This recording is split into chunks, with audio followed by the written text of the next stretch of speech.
นี่ถ้ามีโตก็น่าจะได้รุ่นอยู่ใส่บนนี้เอ้ากลับหายอู้หูเรียบร้อยทุกคนนี่เอ้าเรียบร้อยทุกคนนี่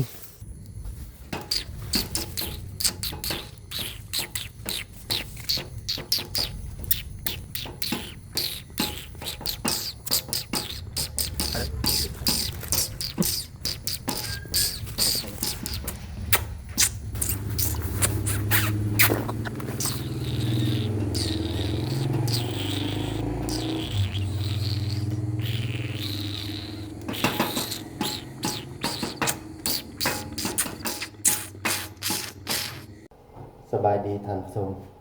ที่เข้ามาชมในซองหากินอยู่ที่เฮาเนาะมาพอกับบ่อสุกอีกเช่นเคยมามื้อนี้ก็สิได้มาผสมน้ำหอมก่อนสิไปใส่กันไปเบิ่งกันเลย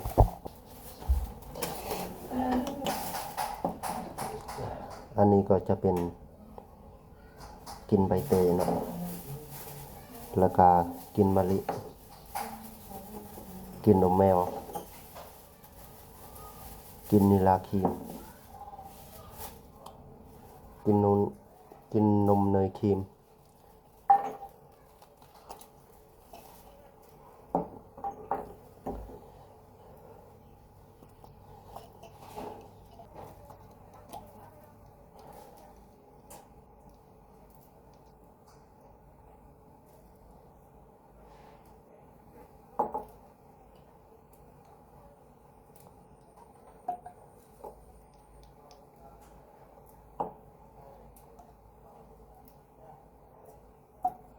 กินมะลิสองฝาเลยเนาะแล้วก็กินใบเตย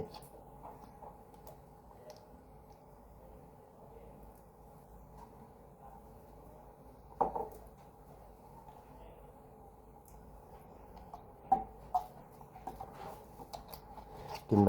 เตยฝาหนึ่ง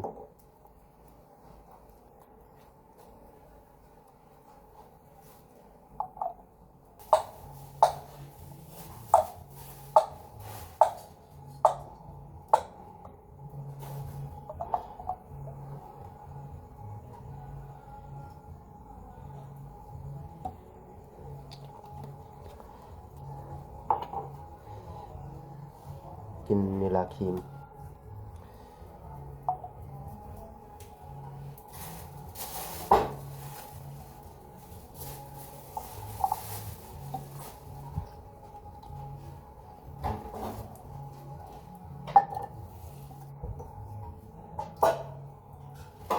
กินนมแมว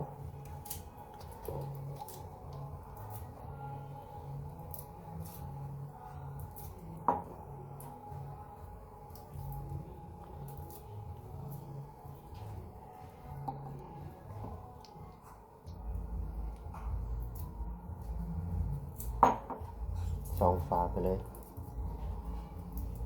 ให้หอมๆ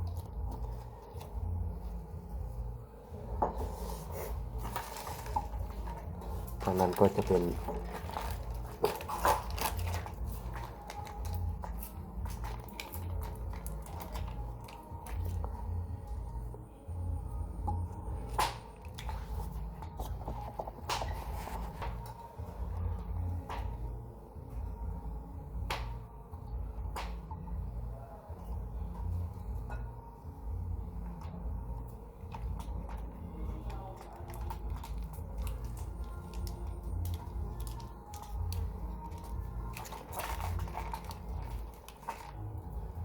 ก็จะใส่เป็นซองหนึ่งดาวนี่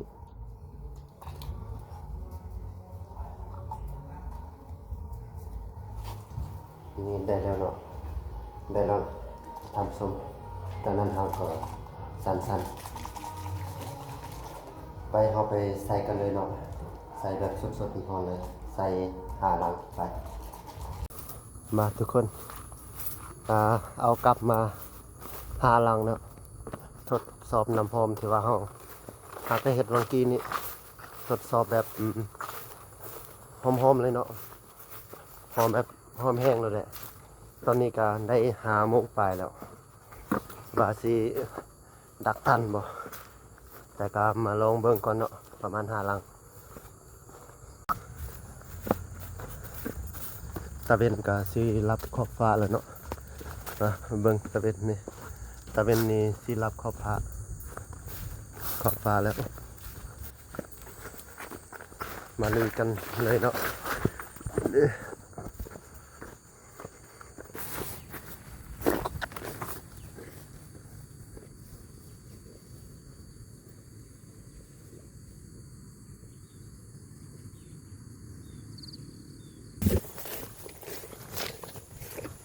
สิเบิ่งจุดนี้เนาะเดือนแล้วๆนี้เห็นอยู่มีทางเนาะว่าสิยังมีบ่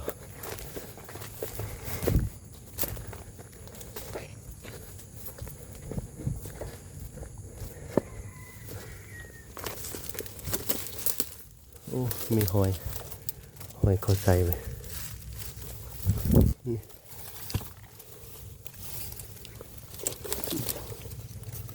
สิมีบ่เนาะเป็นมีทางละยังติดทางเก่าๆอยู่นี่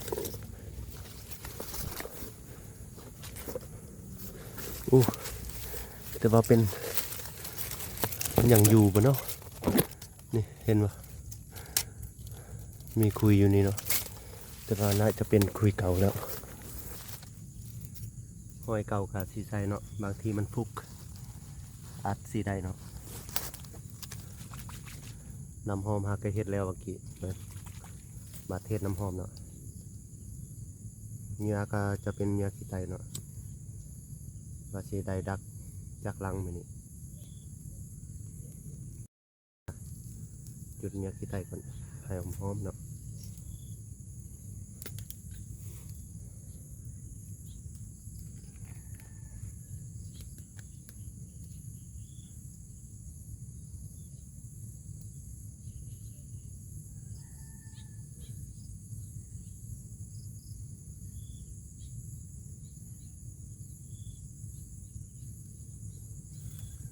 แล้วก็ใส่น้ำหอมซีดไป2-3 บาทนี่เนาะ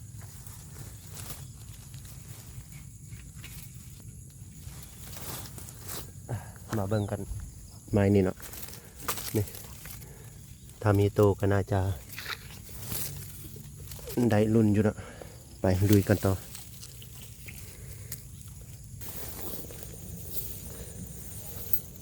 โอ้นี่ทุกคนนี่มีหอยแล้วดักซุ่มกันเนาะนี่เห็นปะนี่มีหอย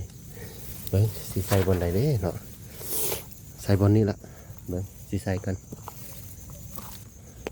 หอยกัดงามๆแบบนี้ต้องเป็นนี่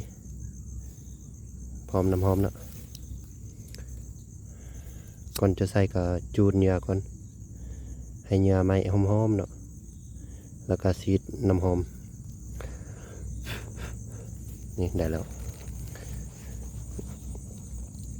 นอกจากนั้นก็งางกลับเลยเนาะ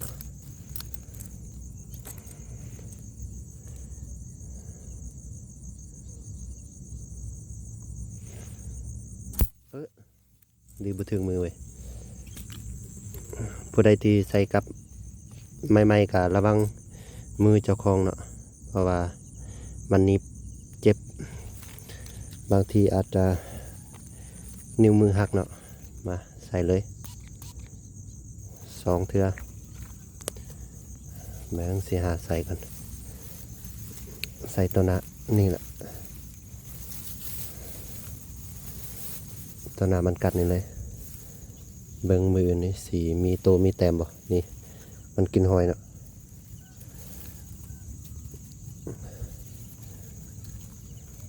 นี่ใส่ไปแล้วเบิ่งนี่เห็นปะใส่แล้วก็มัดเลยเนาะ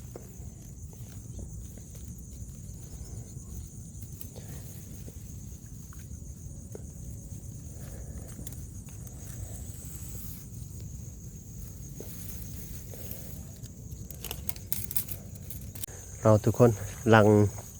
ยังอีก2 ลังนี้จะใส่เหยื่อหอยเนาะนี่ เก็บหอยมาสดๆเลยโอ้ยนี่หนาวอันนี้ก็แม่นหอยแต่ว่าใหญ่ปดมาทุกคนได้หอยแล้วก็สิใส่บอลนี่เลยเนาะเห็นว่าหอยกัดเก่าๆนี่แหละมีหรือบ่มีผู้แต่ก็สิใส่เนาะมาเอาทุกคนนี่อันนี้ก็จะเป็นหอยเชอรี่เนาะแล้วก็ทับเปลือกมันออกนี่จะซีดน้ำหอมของเราใส่เนาะ2 บาทเบิ่งมือนี้มีฟุกบ่แต่ว่าหอยเก่าๆนี่แหละแต่ว่าใส่ไปเลยเนาะไปยังอีกลังหนึ่งลังสุดท้ายเนาะลังสุดท้ายก็จะเป็นเนื้อหอยเชอรี่คือกันไป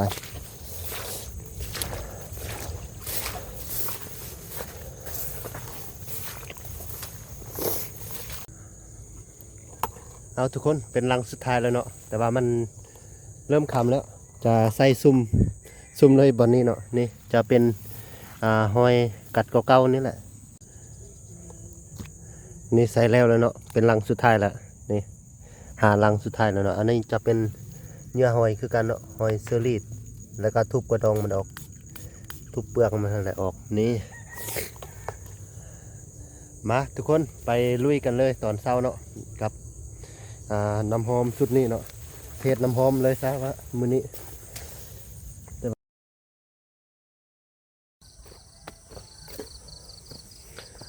กราบทักทายสบายดีกันตอนเช้าเนาะทุกคนมื้อนี้ก็มายามกับตัวเฮาใส่เมื่อวานนี้เนาะมาลุ้นนำกันว่าสิถึกอยู่บ่มาทดสอบน้ำหอม มาเทศน้ำหอมเนาะไปเบิ่งกันเลย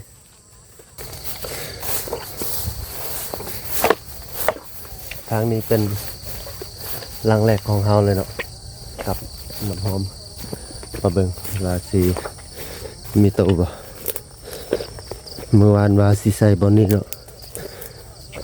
บอนนี้แต่ว่าเห็นว่ามันเก่าๆก็เลยใส่บอนนี้เอ้ากลับหาย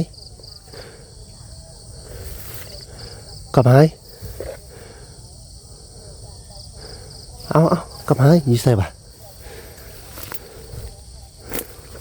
ถือบ่อู้หูเรียบร้อยทุกคนนี่เห็นบ่นี่เห็นทุกคนนี่ง่ายท้องเรียบร้อยแล้วทุกคนแต่ว่าเป็นลูกมันเนาะน่าจะมีลายอยู่เก็บเอาออกก่อนเห็นได้แล้วทุกคนไปลังต่อไปเอาทุกคนน้ำหอมนี้จัดการแล้วตัวนึงเนาะไปลุยกันบอลนี้ภูมินี้ลังนึงเนาะไป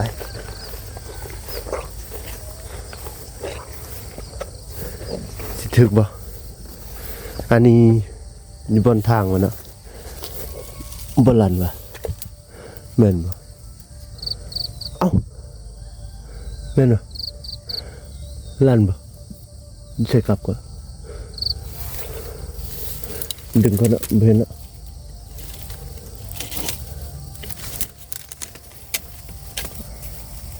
เอ้าบ่ถึกลันเอาทุกคนจะใส่ตัวนู้นอ่ะบ่ติดแต่ว่าลัน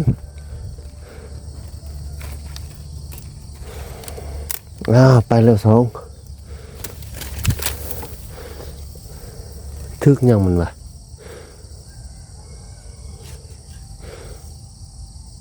โอ้มีหอยกัดอยู่บ่ทึกมันเว้ยโอ้ผ่านไปแล้วทุกคน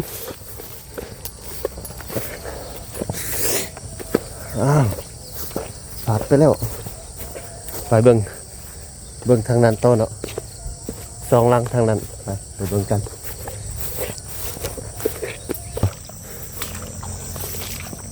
โอ้บอลันทุกคนเป็นเนื้อหอยเนาะ